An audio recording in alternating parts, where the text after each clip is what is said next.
I'm trying, and you're not. So until you do it, I'm the boss.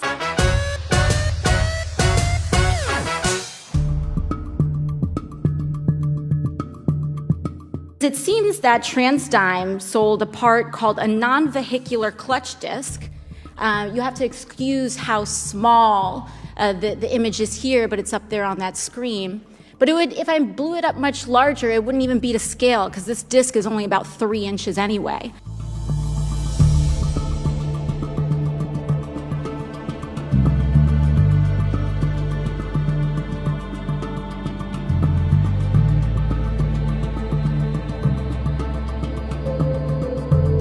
A pair of jeans can cost $32. Imagine paying over $1,000 for that. But the good news here is that what I've found is that the cost of about 149 of these clutch discs will cost, at cost, is about $4,768, except TransDigm charged the public $215,007. That is a margin of about $210,239. Mr. Howley, are you aware how many doses of insulin we could get for that margin? I'm not. In a single payer healthcare system, an insulin dose can cost about $137 a vial.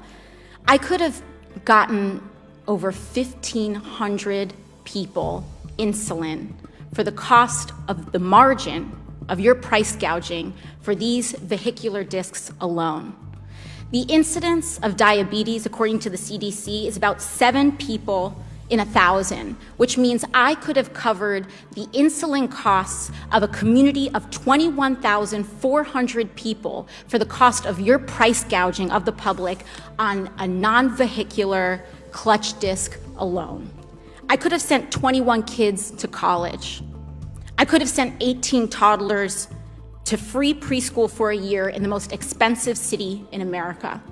So my question to you is, why should we give you another dime? It seems to me the government always has the choice of what to buy and what not to buy from us.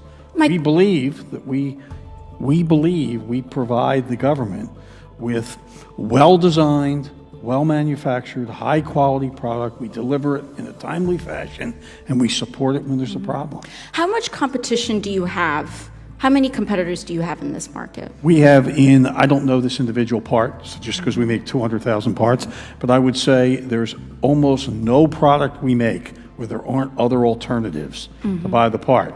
But it could be one alternative, 2 alternatives, or 1,000 alternatives. Not 1,000. Not 1,000. Some number of alternatives. So it's not a perfectly... always selected originally in a competitive process when the airplane's designed, where we're selected because of our price, our technology, our delivery, our contract terms, whatever. You know, I find this interesting because this term free market comes up very often, but I don't think people really understand what that means, because so often it's not a free market at all. It's a captive market. It's one where we're forced to choose between 2 to 3 people. Oftentimes in these processes, there is significant argument and there's significant evidence that there's collusion in these markets, that it's not a perfectly competitive market, because a perfectly competitive market requires a large amount of competitors.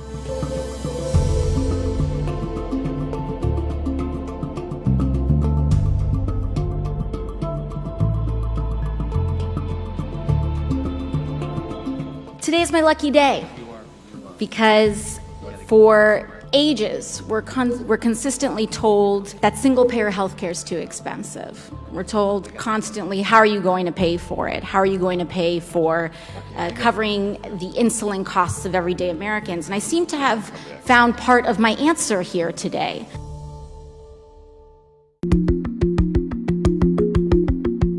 Right now, Amazon can scan your face without your consent, all of our faces without our consent, and sell it to the government, all without our knowledge, correct? Yes. And, Mr. Chair, I'd like to seek unanimous consent on how Amazon actually met with ICE officials over a facial recognition system that could identify immigrants. I'd like to submit this to the congressional record. Without objection. Thank you so much. Ms. Garvey, in fact, it's not just Amazon that's doing this, right? It's Facebook, it's Microsoft, it's a very large amount of tech corporations, correct? That's correct. Do you think it's fair to say that Americans are essentially being spied on and surveilled on a massive scale without their consent or knowledge? I would make a bit of a distinction between what Facebook and other companies are doing, but yielding to Ms. Bulamwini for more specifics on this. I will say most of the law enforcement agency systems operate on DMV databases or mugshot databases, so information that has been collected by agencies rather than companies. Okay, thank you. Mr. Ferguson, one of the prime constitutional concerns about the non-consensual use of facial recognition technology is rooted or alluded to in the 14th Amendment, correct? That's correct. It's one of them. And right now, companies, governments, agencies can essentially steal or use your biometric data from you without your consent, and this is outrageous, right? Because this is America, and we have a right to privacy. Isn't that right, Ms. Koliani? That's absolutely right. Thank you so much. Ms. Bulamwini, I heard your opening statement, and we saw that these algorithms are effective to different degrees. So are they most effective on women? No, Are they most effective on people of color? absolutely not. Are they most effective on people of different gender expressions? No, in fact, they exclude them. So what demographic is it mostly effective on? White men. And who are the primary engineers and designers of these algorithms? Definitely white men. So we have a technology that was created and designed by one demographic that is only mostly effective on that one demographic, and they're trying to sell it and impose it on the entirety of the country. So we have the pale male data sets being used as something that's universal when that isn't actually the case when it comes to representing the full sepia of humanity. And do you think that this could exacerbate the already egregious inequalities in our criminal justice system? It already is. Thank you very much. I yield the rest of my time to the chair. How so? So right now, because you have the propensity for these systems to misidentify Black individuals or brown communities more often, and you also have confirmation bias where if I have been said to be a criminal, that I am more targeted. So there's a case with Mr. Ba, an 18-year-old African-American man who was misidentified in Apple stores as a thief. And in fact, he was falsely arrested multiple times because of this kind of misidentification. And then if you have a case where we're thinking about putting, let's say, facial recognition technology on police body cams in a situation where you already have racial bias, that can be used to confirm, right, the presumption of guilt, even if that hasn't necessarily been proven, because you have these algorithms that we already have sufficient information showing fail more on communities of color. It's already super legal, as we've seen, for me to be a pretty bad guy. So it's even easier for the President of the United States to be one, I would assume. That's right. Thank you very much. Let's play a lightning round game. I'm going to be the bad guy, which I'm sure half the room would agree with anyway. And I want to get away with as much bad things as possible, ideally to enrich myself and advance my interest, even if that means putting my interests ahead of the American people. I have enlisted all of you as my co-conspirators, so you're going to help me legally get away with all of this. So, Mrs. Hobart Flynn, I want to run. If I want to run a campaign that is entirely funded by corporate political action committees, is there anything that legally prevents me from doing that? No. Okay, so there's nothing stopping me from being entirely funded by corporate PACs, say from the fossil fuel industry, the healthcare industry, big pharma. I'm entirely 100% lobbyist PAC funded. Okay, so let's say I'm a really, really bad guy, and let's say I have some skeletons in my closet that I need to cover up so that I can get elected. Mr. Smith, is it true that you wrote this article, this opinion piece for the Washington Post entitled, "These payments to women were unseemly, that doesn't mean they were illegal"? Well, I can't see the piece, but I wrote a piece under that headline in the Post, so I assume that's right. Okay, great. So, green light for hush money. I can do all sorts of terrible things. It's totally legal right now for me to pay people off. And that is considered speech. That money is considered speech.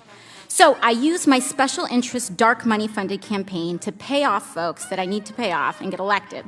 So now I'm elected, now I'm in. I've got the power to draft, lobby, and shape the laws that govern the United States of America.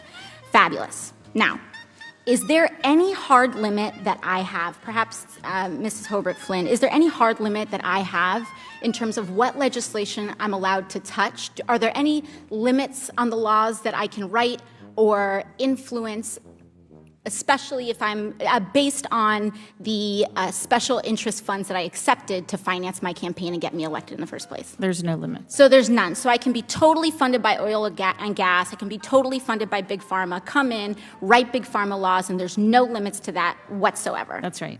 Okay, so awesome. Now, Mr. Mirabani, the last thing I want to do is get rich with as little work possible. That's really what I'm trying to do as the bad guy, right?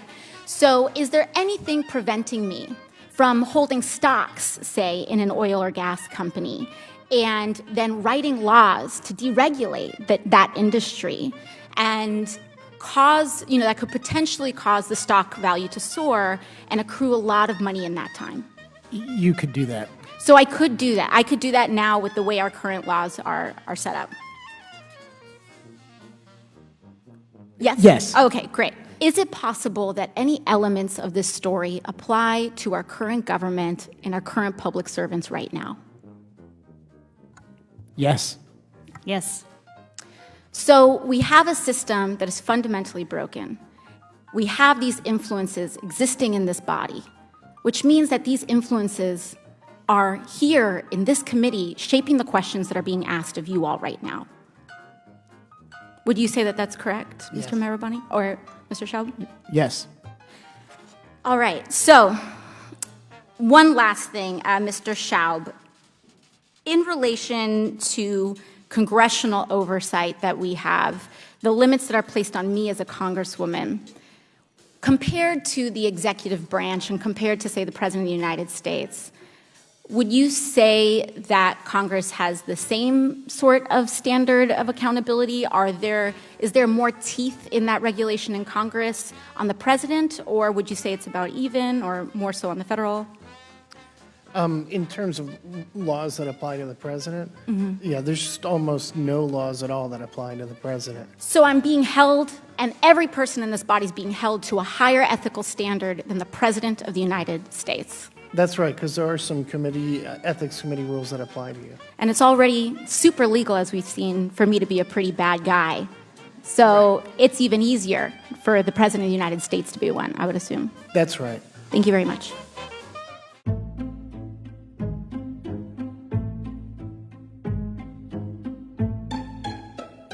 The gentlelady yields. Thank you, and I appreciate the gentlelady from New York's passion about the issue, and I think it's genuine, I think it's heartfelt. And I also appreciate her passion for working Americans and the need to provide for a future of prosperity for working Americans. And I want to invite the gentlelady to come to Eastern Kentucky, my home area, where thousands of coal miners no longer have paychecks. I invite her to go underground with me and meet the men and women who do heroic work to power the American economy. And I would invite the gentlelady to come to Eastern Kentucky and meet the coal miners who will tell you what the Green New Deal would mean for their families, their paychecks. With respect, I reclaim my time. I'd be happy to. In fact, when I first started my campaign, the first place I went to was to Kentucky, and I sat and I drove from the airport to where we were staying with an individual, and he was telling me his story. I'd be happy to go to Kentucky. And I'd also like to note that in the Green New Deal, one of the things that I advocate for is fully funding the pensions of coal miners in West Virginia and throughout Appalachia, because we want a just transition to make sure that we're investing in jobs across those swaths of the country. Thank you very much. Gentlelady's time has expired.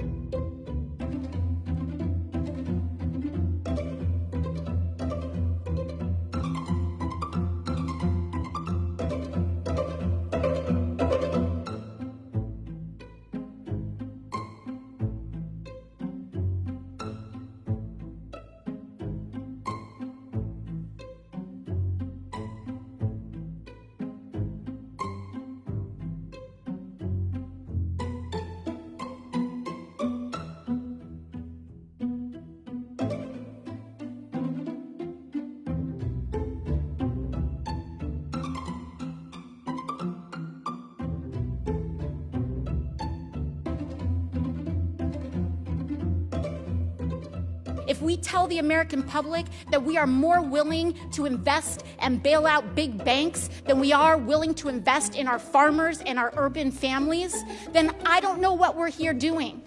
I don't know what we're here doing. It seems as though white men invoking white supremacy and engaging in mass shootings are almost immune from being labeled domestic terrorists in their violence. Mr. Ricci, the San Bernardino attack was labeled, the San Bernardino attack of December 2nd, 2015, was labeled as a domestic terrorist incident. Is that correct? I believe so. Mr. Austin, do you know the June 12, 2016 Pulse nightclub shooting was also labeled as a domestic terrorist incident, correct? That's my understanding. Mr. Salim, when Dylan Roof, a 21-year-old white supremacist, entered the Emmanuel African Methodist Episcopal Church and murdered 9 African-American worshipers, was that labeled as an incidence of domestic terrorism? I don't believe it was, but there's no question that it was. So it was, in your belief as a leader in this space, it was an incidence of domestic terrorism, but it was not labeled as such. That's correct. Was the white supremacist shooting at Pittsburgh Tree of Life Synagogue labeled as a domestic terrorist incident? I'm not aware that it was, although then Attorney General Sessions came out and called it that, but the charges that have been brought to bear and are currently playing out in court are not ones of terrorism. So despite all of that rhetoric that we were hearing, they weren't actually labeled, these white supremacist incidents were not labeled as domestic terrorist incidents. And I really dug into some of these distinctions. What was labeled as domestic terrorism? What was labeled as a hate crime? And I could not help but, as much as I tried to dig in and explain, I could not help but feel and see that attacks committed by Muslim Americans were almost automatically labeled as domestic terrorist incidents, yet white supremacist shooting after shooting after shooting is not. And I can't help but come to the conclusion that these labels, what's being labeled as terrorism, is almost exclusively coming down to the identity. And it seems as though white men invoking white supremacy and engaging in mass shootings are almost immune from being labeled domestic terrorists in their violence. Do you find similar patterns, Mr. Salim? I think when we look at, and I'll just call it what it is, the terrorism that has been perpetrated against not just Jewish communities, but against Muslim communities, against Christian communities in Charleston, against Sikh communities in Oak Creek, Wisconsin, and a range of other communities that organize based on race, national origin, ethnicity, color, etc. Like these acts that take lives, I don't know how you can label these actions in the eyes of the victims or the families or the communities that are affected anything other than acts of terrorism. Thank you very much. So the list price is almost $2,000 in the United States. Why is it $8 in Australia?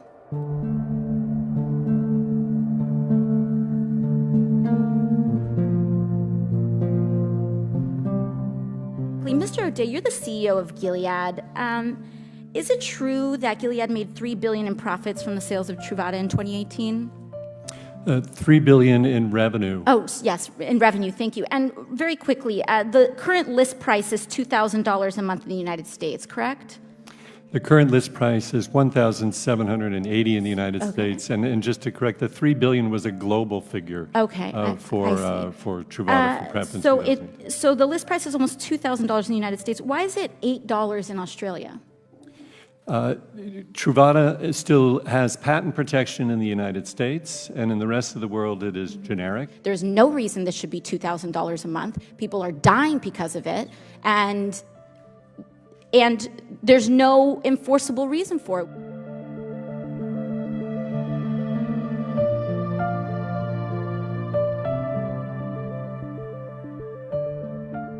Dr. Grant, Truvada for PrEP is the only known drug that can prevent the transmission of HIV, correct?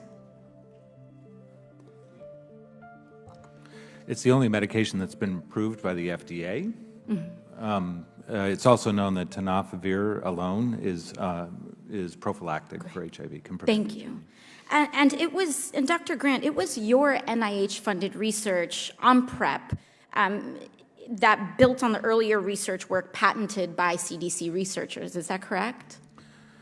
Yes. My clinical trial was informed by CDC research in two ways. One, the CDC demonstrated that the pre-exposure dose was added to the efficacy of the of PrEP. Thank you, Dr. Grant. And I would also like to seek unanimous consent to submit this Yale School of Law study into the congressional record, which concludes that the CDC's patents for PrEP were both valid and enforceable against Gilead. Ordered. Thank you very much. Dr. Lord, thank you for your advocacy here today. Is it true that the public invested $50 million to develop PrEP? That is correct. Is it also true that Gilead relied on publicly funded trials to obtain FDA approval? Yes, if you look at their supplementary new drug application, you'll see that every sponsor of Truvada S PrEP was a non-Gilead sponsor. When folks can't access PrEP because it's so expensive and we spread, the HIV epidemic continues, that also comes at a public cost, right? So the public is paying, we paid to develop PrEP, we paid to finance the publicly funded trials to develop this drug, we also pay and foot the bill with patient assistance programs, and also we pay when the HIV epidemic gets spread as well.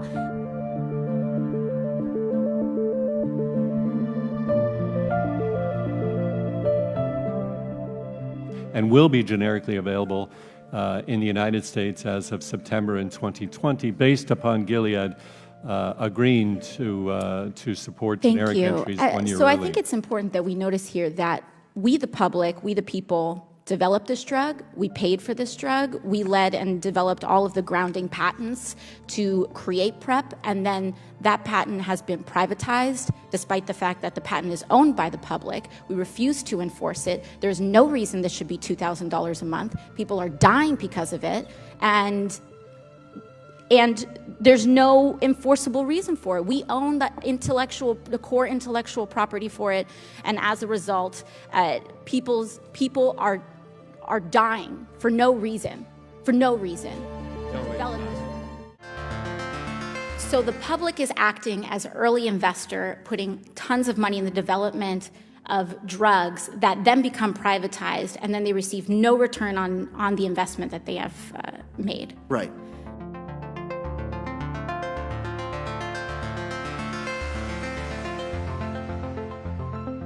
You're familiar with the study that shows that between 2010 and 2016, of every drug, all 210 drugs that were approved by the FDA were funded by the NIH or public money. Would it be correct, Dr. Kesselheim, to characterize the NIH money that is being used in development and research as an early investment?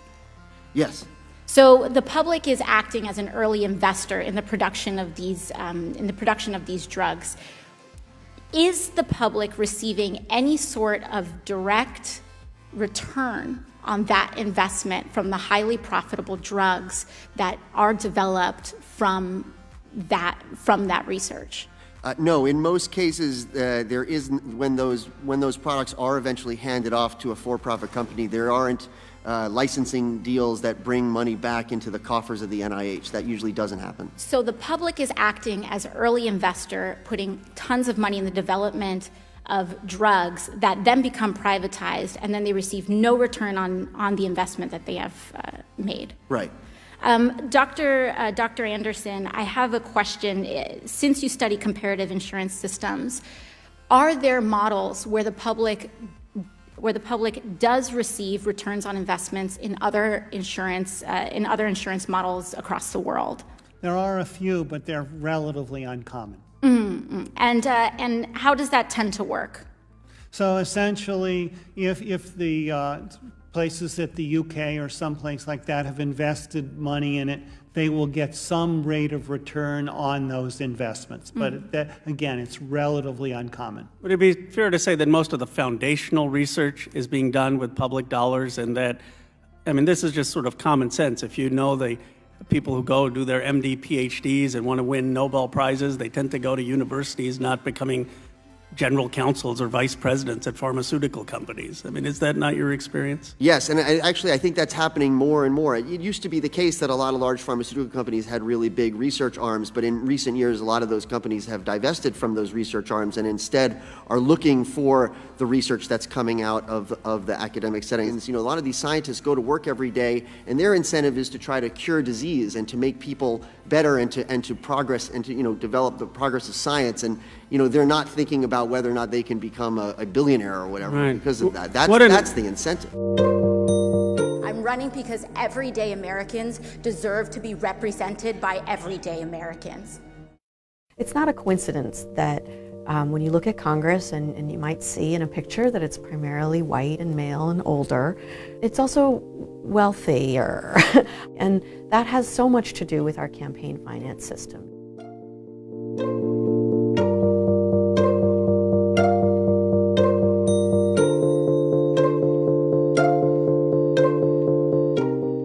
He's going to tell me I'm small, that I'm young, that I'm inexperienced. Alexandria Ocasio-Cortez was working in restaurants. Cori Bush was a nurse. Paula Jean Swearingen is a coal miner's daughter. Amy Vilela was an executive, but she had worked her way up from poverty to that place. Each of them was the type of person who isn't supposed to run for office. And the only way it's possible for people like that to run for office and to open a space so that regular working people can have representation in our federal government is to run these types of grassroots campaigns.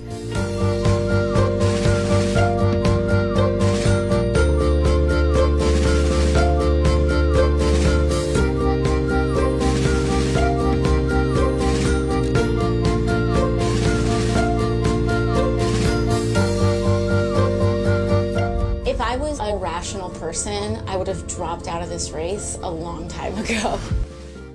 People are going to underestimate you. People are going to attack you on social media and in the press, and sometimes in person.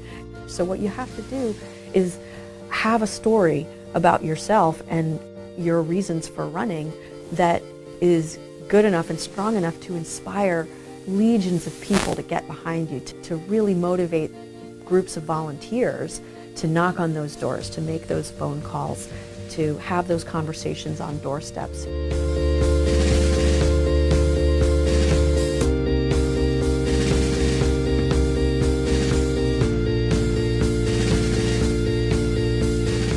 It's not about left or right or Democrat versus Republican. It's about up and down. It's about the party establishment and people who have been in power for a long time versus communities who feel they don't have a voice and they do deserve one.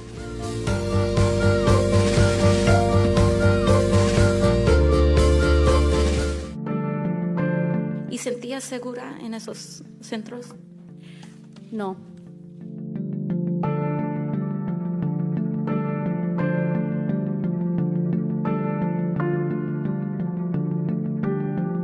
Vinimos a Estados Unidos, donde yo esperaba construir una vida mejor y más segura para mi hija Marie. Lastimosamente, vi morir a mi niña, lenta y muy dolorosamente, unos meses antes de su segundo cumpleaños. Ella dejó de existir. Me duele revivir esta experiencia y recordar lo que yo sufrí. Pero estoy aquí porque el mundo debe saber lo que está sucediendo con tantos niños en las cárceles dentro de la detención de ICE. Mi hermosa niña se ha ido ahora, pero espero que su historia estimule al gobierno de los Estados Unidos a actuar para que niños no mueran por negligencia y maltrato que dan. Gracias, señora Juárez, por venir aquí hoy con el valor de compartir su historia.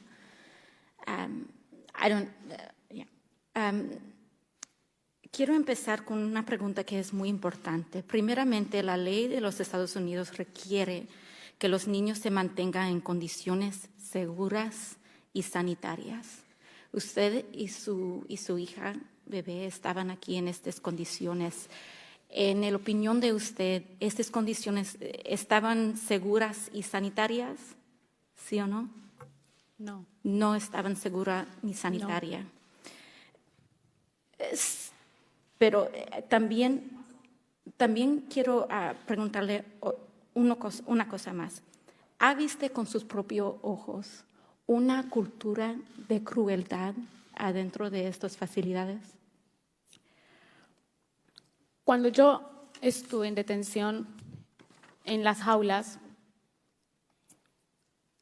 nos dieron una entrevista telefónicamente con los oficiales de Inmigración ICE, en la cual a mí me hablaron sobre qué era lo que yo venía a hacer en el país, a qué y por qué. Yo le respondí que yo venía a sacar adelante a mi hija, pero ellos casi no nos dejaban hablar. Y él me dijo con estas palabras: tú sabes que este es un país de americanos, que mi presidente es Donald Trump y que te podemos quitar a tu hija y a ti te podemos encerrar en la cárcel. Y yo recuerdo que yo me puse a llorar porque me quedé sin palabras como para poder responderles. Eso para mí es maltrato. ¿Recuerda si en algún momento usted o cualquier otra mujer en el centro fueron llamadas por nombres groseros por los oficiales de la patrulla fronteriza? Nombres groseros, no, pero sí palabras que a nosotros nos afectaban. ¿Y cuál palabras? Como ustedes son inmigrantes, cosas así inofensivas. A mí no tanto, pero solo en la llamada me dijeron esas fuertes palabras en la cual me dejaron sin responderles y con el derecho y la oportunidad de responderles del por qué yo venía a este país. ¿Y sentía segura en esos centros? No. And Mr. Chair, I just think it's extremely important that this is noted, that this is not an issue. You know, there are debates about money and resources, that's for another day. But what is being pointed to here is a culture of cruelty. To have a CBP officer tell a migrant woman escaping unspeakable horrors in her home country and tell them this country is for Americans, and to threaten separating her from her daughter, to threaten a human rights violation is extraordinarily concerning and at a bare minimum grounds for serious investigation by this committee and other entities. Thank you. And that's what we're doing, so thank you very much, Ms. Ocasio-Cortez. I will be damned if the same politicians who refused to act then are going to try to come back today and say we need a middle of the road approach to save our lives. That is too much for me.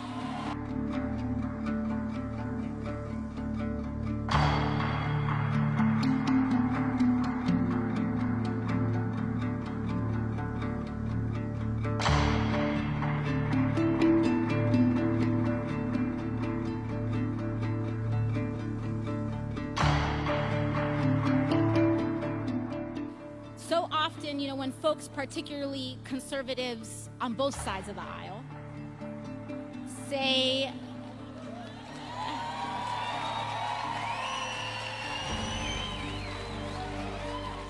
when they say that calling for a Green New Deal is, quote, too much or too extreme or too radical, no middle ground is right.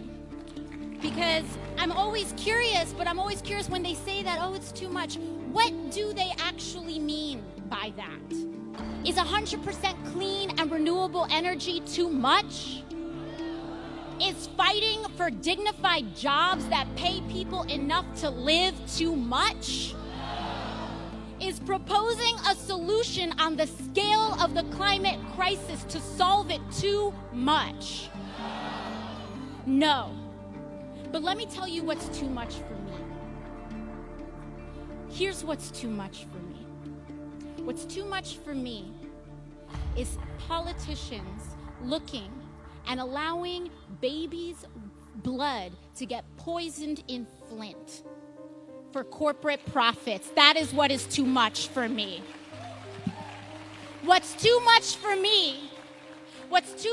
me is coal barons coming up to Washington, D.C., demanding bailout after tax break after bailout for themselves, and then not even paying their own miners' pensions and put their own miners' health care. That is what is too much for me.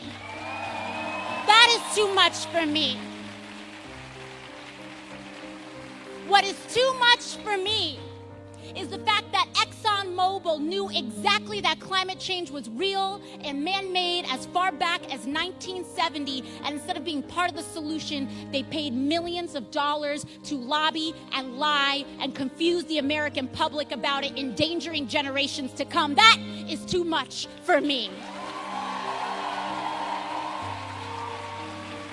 What is too much for me is the fact that in 1989, the year that I was born, the year that many of us were born, and in years after and right before, that politicians were first informed by NASA, that Congress was first notified by NASA that climate change was going to threaten my life and everyone here's life to come, and they did nothing. That is too much for me.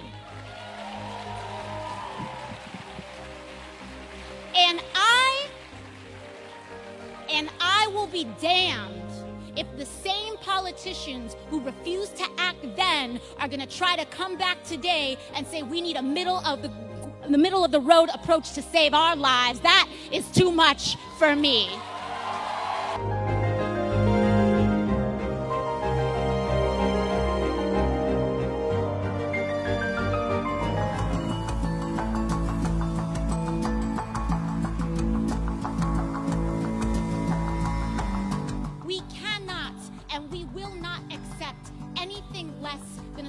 To save ourselves, and that's exactly what this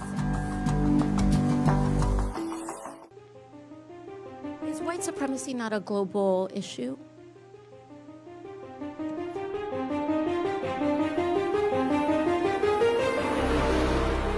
We've seen white supremacist attacks that were clearly domestic terrorism.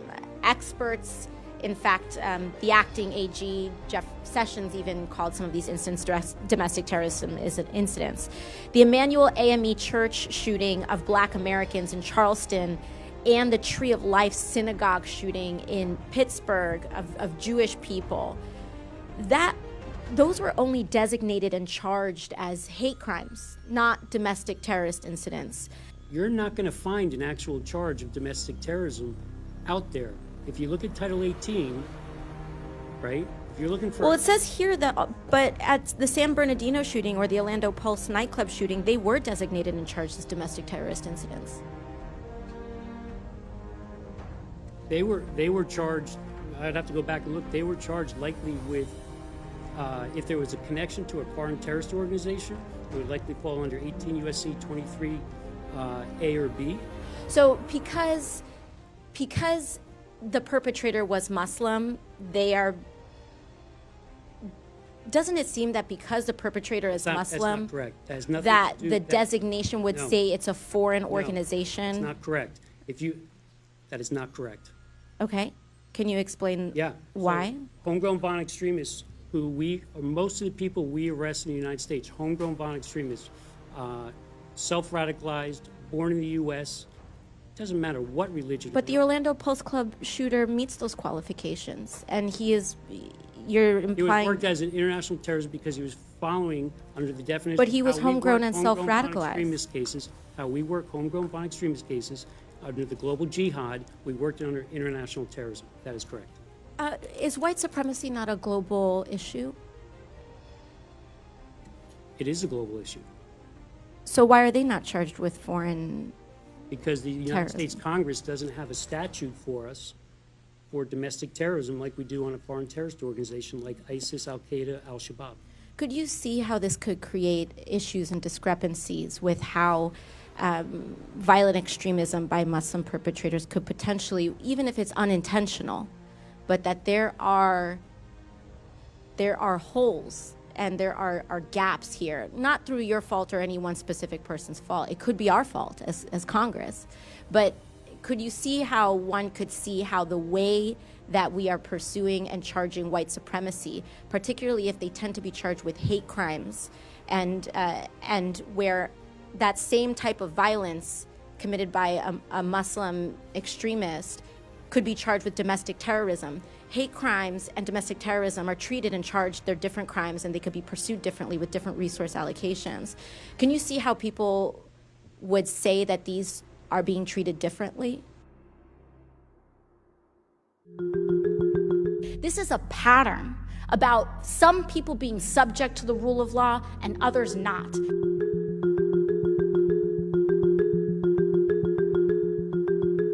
I think that this taps into a deeper narrative and a deeper pattern of what is happening out of this administration, where they believe that the rule of law only belongs and applies to some people and not others.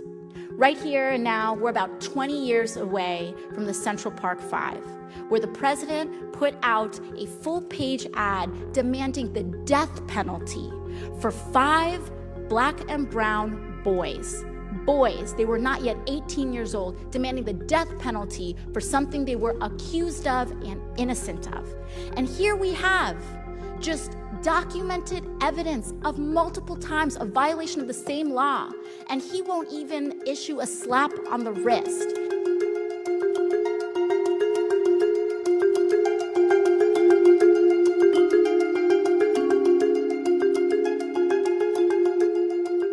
Let me know when the jail sentence starts. This is a pattern about some people being subject to the rule of law and others not. And when that happens, there is no rule of law at all. At all. And that's why it's important that we make sure that everyone is held accountable, because whether it's a billionaire, whether it's an administration official, or whether it's a postal worker or a kid on the street, we all must be held accountable to the same extent by the rule of law. Thank you very much. I want to know about the racism and the very disturbing history that we're seeing here. That's what I want to know. The census is a constitutionally mandated operation that we are required to implement every 10 years. It is one of the most vital and sensitive things that we do in our government.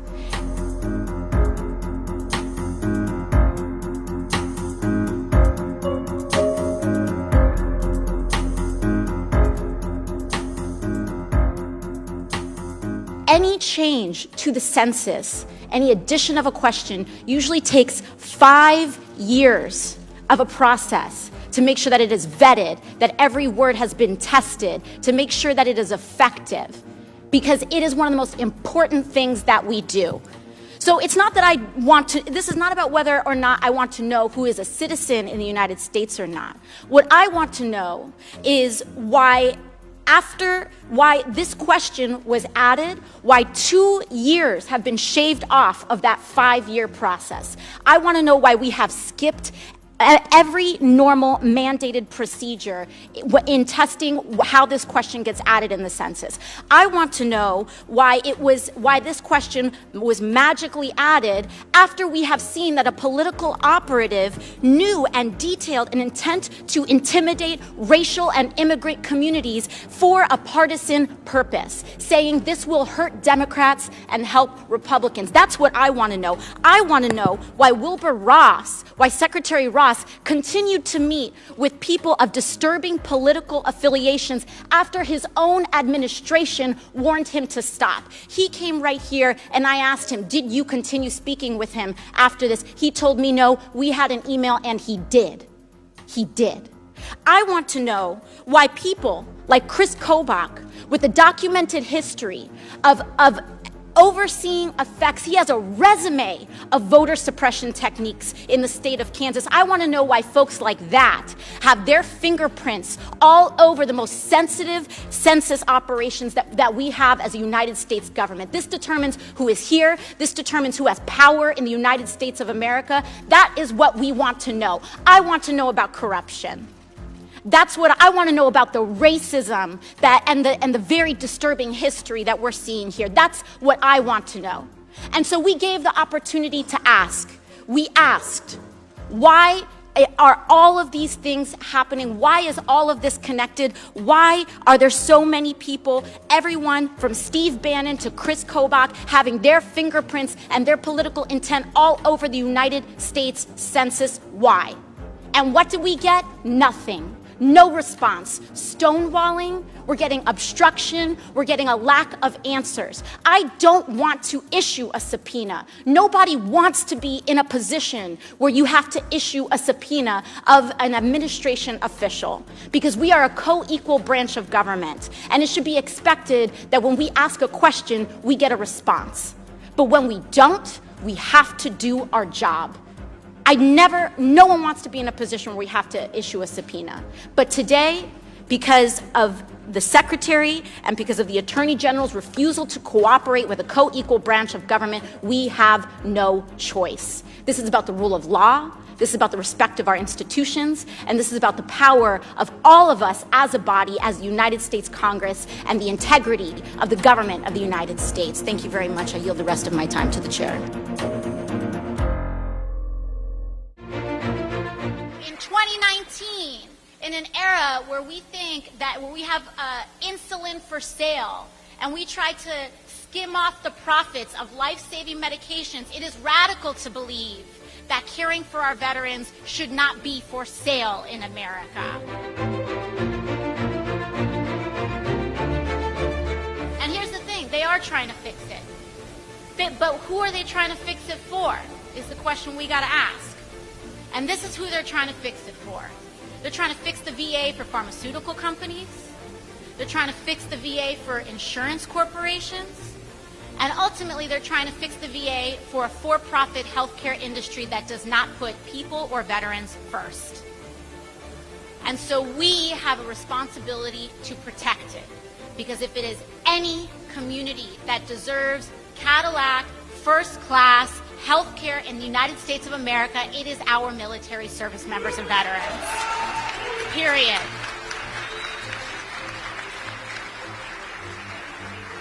People talk about the advocacy that comes from our district and the advocacy that comes from me as though it's this big, radical, scary, crazy thing.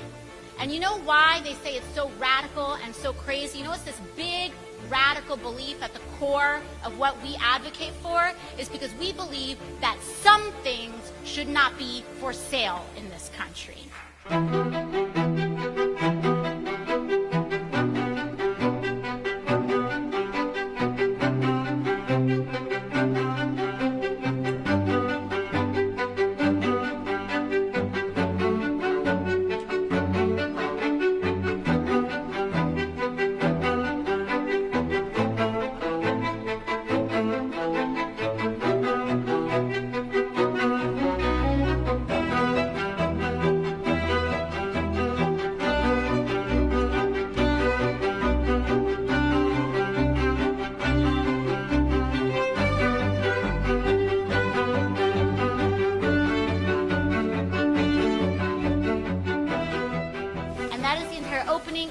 That we have seen when it comes to privatization is the idea that this thing that isn't broken, this thing that provides some of the highest quality care to our veterans somehow needs to be fixed, optimized, tinkered with until we don't even recognize it anymore.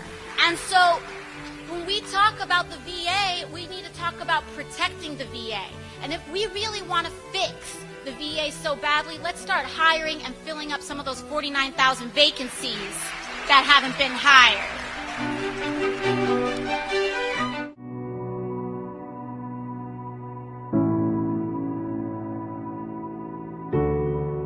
The United States is running concentration camps on our southern border.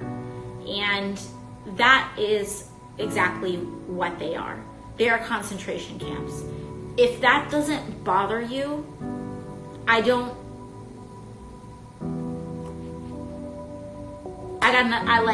we can have, okay, whatever. I want to talk to the people that are concerned enough with humanity to say that we should not, that never again means something. And that the fact that concentration camps are now an institutionalized practice in the home of the free is extraordinarily disturbing. Does she not owe every Jew on this planet an apology? Has she ever been to Yad Vashem in Jerusalem, or Auschwitz-Birkenau in southern Poland, or Dachau in Germany? Never again is the phrase that Jews all over the world use to make sure that the extermination between 1939 and 1945 never happens again. And she's using concentration camps to describe what's happening on the southern border.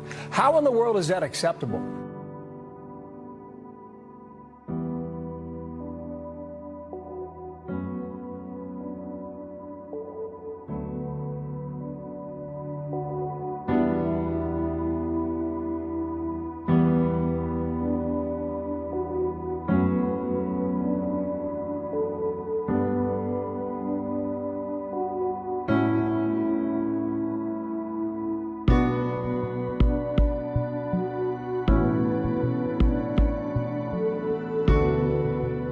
You know, I don't use those words lightly. I don't use those words to just throw bombs. I use that word because that is what an administration that creates concentration camps is. A presidency that creates concentration camps is fascist. And it's very difficult to say that, because it is very difficult to accept the fact that that is how bad things have gotten. But that is how bad things have gotten.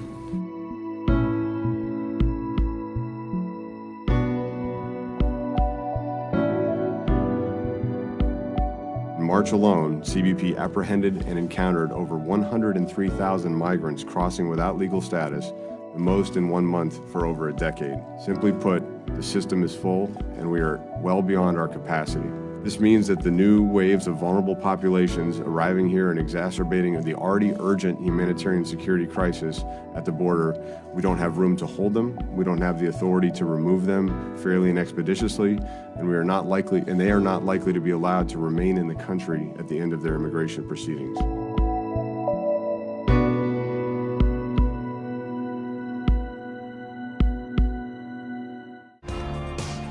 I'm trying and you're not. So until you do it, I'm the boss. How about that? You heard it here. I went to go visit these people that were planning this civic action in a church, and they said, you know, this was right after the UN report came out that said we had 12 years left to address climate change, or our Earth will irrevocably change for the worse. And they said, we have to do something. I'm literally looking at people who are 14, 15 years old, and I'm not, you know, I'm 29, and I know that this is gonna be the world that we're gonna have to deal with, that we're gonna have to live in. And with all due respect to my colleagues, but especially in like the Republican Party, it's like, you're not gonna have to live with this problem. You're just, I'm sorry. I.e., you're Like, too old. I mean, You're no, around. but seriously, and it's not to create like an ageism issue, because there are people in older generations that have been fighting for the right thing for decades, since the 70s, and you know, they created the EPA and they've been fighting on these issues. But there are a lot of other people that are just like not dealing with it. And I'm looking at these people who are like 14, 15 years old in the eye, and they're like, help us. The power is in the person who's trying, regardless of the success. If you're trying, you've got all the power. You're driving the agenda. You're doing all this stuff. Like, I just introduced Green New Deal 2 weeks ago, and it's creating all of this conversation. Why? Because no one else has even tried. because no one else has even tried. So people are like, oh, it's unrealistic. Oh, it's vague. Oh, it doesn't address this little minute thing. And I'm like, you try. You do it. Right. Because you're not. Because you're not. So until you do it, I'm the boss. That's How about that? You heard it here. And when it comes to shaping the national conversation, frankly, I think it's because there's so few people that are trying on a level where they are risking something of themselves. You know, there's that famous Teddy Roosevelt quote. It's the person in the arena. They said, man, now is woman in the arena. My favorite quote. Yeah, My and favorite he quote. says, you know, it's not the critic who counts. It's not the person that's sitting in the audience that matters. It's the man in the arena. It's the woman in the arena. It's the person whose face is just smeared with dirt, who's just eating it, who's falling down, who's trying. That's the only person that matters. There's an exception for those drugs that have been shown medical promise, but we cannot prove that medical promise unless we fund the research.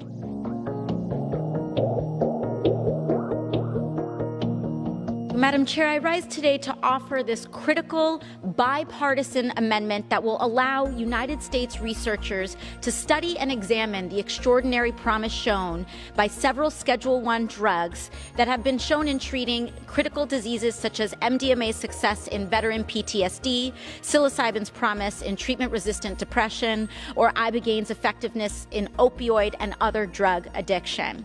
Additionally, this will allow research into marijuana's impact in cancer relief, seizure treatment, and more. This amendment strikes a war on drugs provision that prohibits any activity, quote, promoting the legalization of any drug included in Schedule I of the Controlled Substance Act.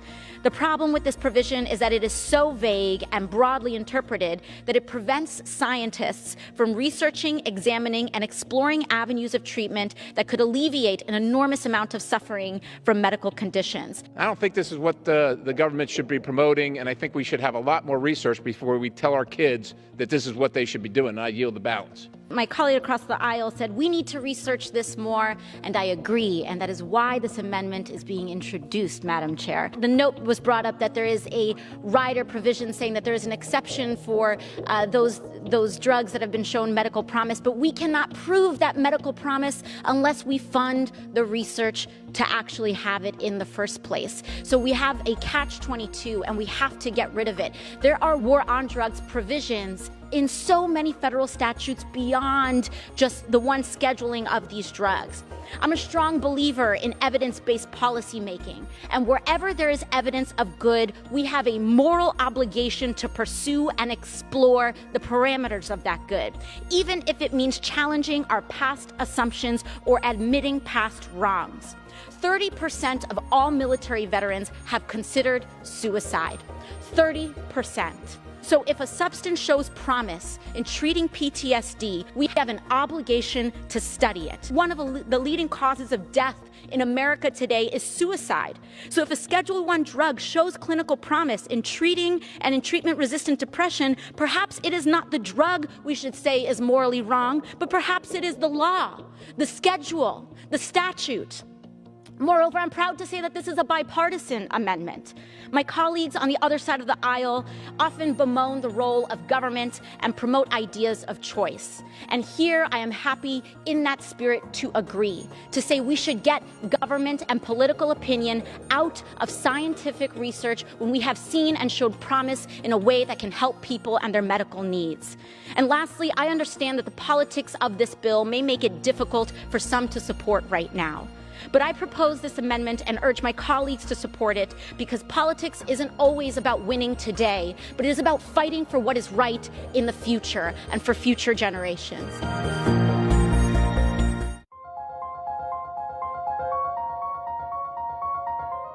Do we live in a moral world that allows for billionaires? Is that a moral outcome in and of itself? No, it's not. It's not. And it's not, and I think it's important to say that I don't think that necessarily means that all billionaires are immoral. It is not to say that someone like Bill Gates, for example, or Warren Buffett are immoral people. I do not believe that. But I believe he kicks his dog. Right? Like Yeah. that. I don't. I'm not saying that. But I do think a system that allows billionaires to exist when there are parts of Alabama where people are still getting ringworm because they don't have access to public health is wrong. Well, first of all, I mean, the fact is ringworm isn't deadly. I mean, people get it's like foot fungus. About these people who have ringworms in Alabama, I don't know if she's ever been to Alabama, but I don't believe she has a clue. Yeah, well, I've been to Alabama. That's where everybody from my mother's side of the family is. And I've been to New York City, and we've actually got a bedbug epidemic in Rich Manhattan where the liberals control that's much worse than any potential ringworm outbreak in Alabama. I think that it's wrong that a vast majority of the country does not make a living wage. I think it's wrong that you can work 100 hours and not feed your kids. I think it's wrong that corporations like Walmart and Amazon can get paid. They can get paid by the government, essentially experience a wealth transfer from the public for paying people less than a minimum wage. Not only does it make economic sense, but it doesn't make moral sense, and it doesn't make societal sense.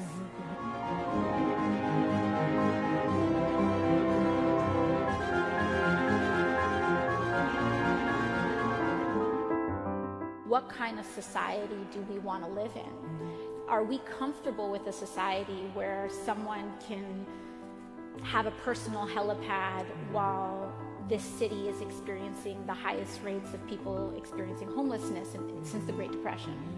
Should those two things coexist at the same time? Where do we draw the line in excess? And at what point do we return to this question that King asked, that Gandhi asked, that is our material technology outpacing our moral technology? We have to say at some point we need to start incentivizing investment in actual people, in working people, and the majority of people. And that maybe this idea of idealizing this outcome of maybe one day you too can be a billionaire and own more than millions of families combined is not an aspirational or good thing. Justice is not a concept we read about in a book. Justice is about the water we drink. Justice is about the air we breathe. Justice is about how easy it is to vote. Justice is about how much ladies get paid. Hello, thank you, New York City!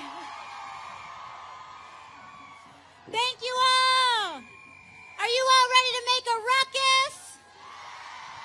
Are you all ready to fight for our rights? Are you all ready to say that in the United States of America, everyone is loved, everyone deserves justice, and everyone deserves equal protection and prosperity in our country? It is such an honor to be here, and I don't think it's a coincidence that we're gathering here today, the weekend before Martin Luther King Day. Because I believe that this moment and where we are right now is a resurgence from where the civil rights movement left off. And we are here to carry the torch forward, because when we talked about racial and economic justice, racial and social justice, we started to really extend those issues to the issues of economic justice, environmental justice, and the intersectionality and interconnectedness of all our fights. Justice is not a concept we read about in a book. Justice is about the water we drink. Justice is about the air we breathe. Justice is about how easy it is to vote. Justice is about how much ladies get paid. Justice is about if we can stay with our children after we have them for a just amount of time, mothers, fathers, and all parents. Justice is about making sure that being polite is not the same thing as being quiet. In fact, oftentimes the most righteous thing you can do is shake the table. Last year, we took the power to the polls. And this year, we're taking power to the policy because we have taken back the House of Representatives. And that's just step one. This year, we are going to organize. This year, we're going to fight for voting rights. This year, we're going to keep pushing because 2020, in 2018, we took the House of Representatives, and through 2020, we're going to take the White House and the Senate, too. That's what we're going to do because we need to advance and fight for an America where all people are welcome and no people are left behind. And I know that while this year has been historic, there's a lot more Congresswomen left here in this audience right now. There's a lot more city council women. There's a lot more workers that will be building businesses. There's a lot more. And I know that there's a future president out here too. Let us remember that a fight means no person left behind. So when people want to stop talking about the issues that black women face, when people want to stop talking about the issues that trans women or immigrant women face, we got to ask them, why does that make you so uncomfortable? Because now, this is the time when we're going to address poverty. This is the time we're going to address Flint. This is the time we're going to talk about Baltimore and the Bronx and wildfires and Puerto Rico. Because this is not just about identity, this is about justice, and this is about the America that we are going to bring into this world. Thank you all very, very much. I'm so proud of you all.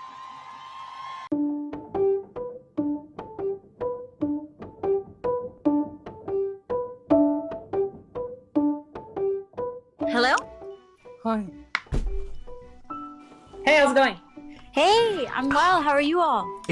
Hello. It's fantastic to meet you. Would you like to introduce yourself in case some people don't know who you are? Oh, of course, everyone. My name is Alexandria Ocasio-Cortez. I am the Congresswoman for New York's 14th Congressional District. Thank you so much It's for a pleasure to joining meet us you. today. It's a Likewise. pleasure to meet you.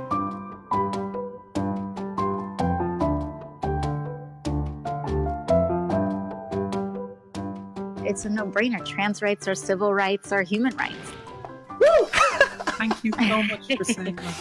There was legislation that a Democrat was trying to propose that was essentially a protection for our immigrant community, and but it was a constitutional protection, I believe. And so we actually didn't co-sponsor it, and we actually pushed back on it because introducing legislation that pretty much already reasserts what's in the Constitution makes it feel like it's up for debate.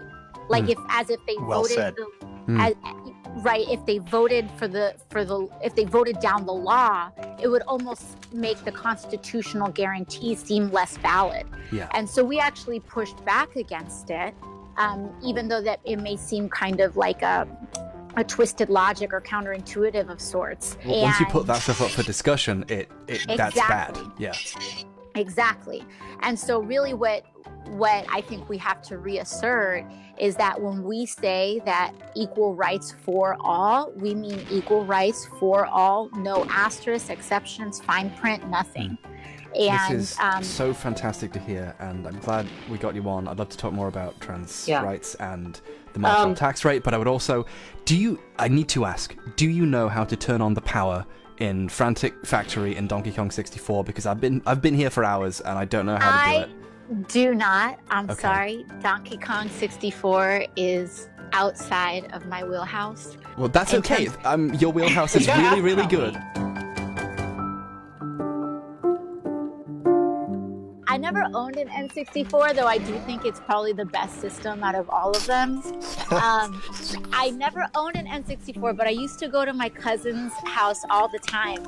And she had Super Mario 64, Pokemon Snap, and probably a handful of other things.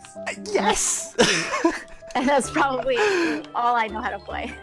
Alexandria, you are giving a lot of people a lot of hope right now. Thank you.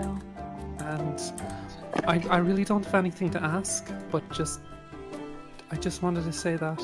I'm kind of shaking right now. Oh, no reason to shake. Thank you. Thank you so very much. And I'm so happy that the movement isn't all just about one person either. It's that we can have these spontaneous, joyous and supportive moments, and any one of us can be responsible and be the source of it. So thank you all so much, and have an amazing day. You too. Woo! Thank you. Bye-bye. I can feel all of my blood. I can feel it moving through the veins in my face. Like every